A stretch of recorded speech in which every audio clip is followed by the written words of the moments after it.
Question number 3, Ron Mark. Thank you, Mr. Speaker.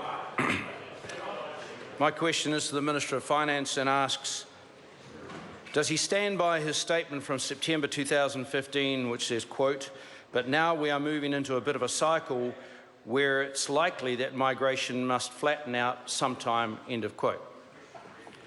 The Honourable Bill English. Mr. Speaker, yes, the pattern of migration in New Zealand is, net migration numbers has been fairly predictable up until recently, and that is that it's peaked around 50,000 and then dropped off. However, this time it seems to be going up for longer and staying up. Point of order, Mr. Speaker. Point of order, Ron Mark. Mr. Speaker, is it acceptable for a front bench cabinet minister to refer to another member as a member of a redneck party in this chamber? No, it's order. Order. It is certainly not acceptable. I didn't hear any such comment being yelled from the front bench of the National Party, but if I had, I would have acted on it. I did not hear it, but it is completely unacceptable. Supplementary. Supplementary question. You'll keep Jonathan Coleman. Order. Order. Keep... Order. Ron Mark will resume his seat immediately. Now, I realise you were probably responding to an interjection, but when I call you to ask a supplementary question, do so without also interjecting. Ron Mark, supplementary question. Thank you, Mr. Speaker.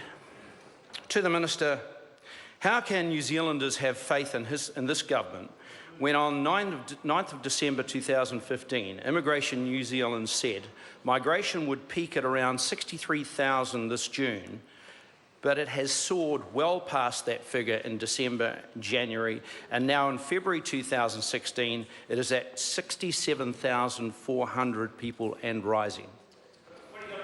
The Honourable Bill English.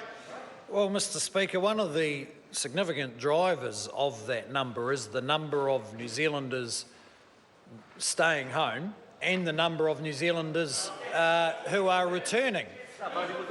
And in the government's view, that's a positive problem, and if this public service, like the member, underestimated the enthusiasm of New Zealanders for staying here and coming home, then we don't see that as a big difficulty either. Point of order, Mr. Speaker. Point of order, Ron Mark. Mr. Speaker, in light of that answer, can I seek leave to table 2 documents, please, obtained under the Official Information Act? The first is from Ministry of Business, Innovation and Economic Development, dated 9th of December 2015, entitled Briefing Amendments to the Essential Skills and Demands List.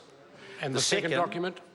The second is a joint MB Treasury briefing dated the 10th of December 2015, entitled Improving the Long-Term Contribution of Immigration to the Labour Market. Order. I'll put the leave for both those documents. Leave us sought to table both those documents. Is there any objection? There is none. They can be tabled. Thank you, Mr. Speaker. Supplementary question, Ron Mark. To the Minister, is the Minister unconcerned that these 2 papers set out concerns about low-skilled immigration and his intention to go on driving down wages in our economy? The Honourable Bill English. Well, Mr. Speaker, I'm not sure what pieces of paper the member is referring to, but I certainly wouldn't agree with his assertions. But I am a bit disappointed that a party that calls itself New Zealand First doesn't seem to think it's a good thing when New Zealanders are so enthusiastic to stay in their own country or come home. Supplementary, Mr. Speaker. Supplementary question, Ron Mark. To the Minister, if record migration is so good for the economy, then how come a joint Treasury Immigration New Zealand briefing said, and I quote, migrants are meeting firm demands for labour and skills, but increasingly in low productivity, low growth industries and low wage skilled jobs? The Honourable Bill English. Well, Mr. Speaker, not quite sure the connection between those 2 statements, but we do need a flow of skilled migrants coming into New Zealand to fill those jobs where we're unable to fill them. We're unable to fill them domestically. Some of our industries who are lower skilled do need the same kind of supply of labour. But the important thing is that our labour supply has been flexible, particularly through the Canterbury earthquake, and it's not the government's intention to make major changes to the policy setting. We know that. Supplementary. Supplementary. Order. Supplementary question, Ron Mark. Thank you, Mr. Speaker.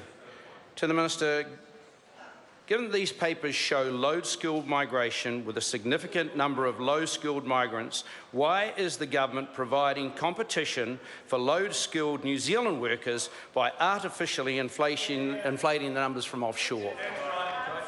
The Honourable Bill English. Mr. Speaker, I think the member is generalising from the analysis. We have quite a complex, well, because it's the inflow of migrants is driven by students, which is a fast-growing business of international education, which requires high levels of skill to grow that business.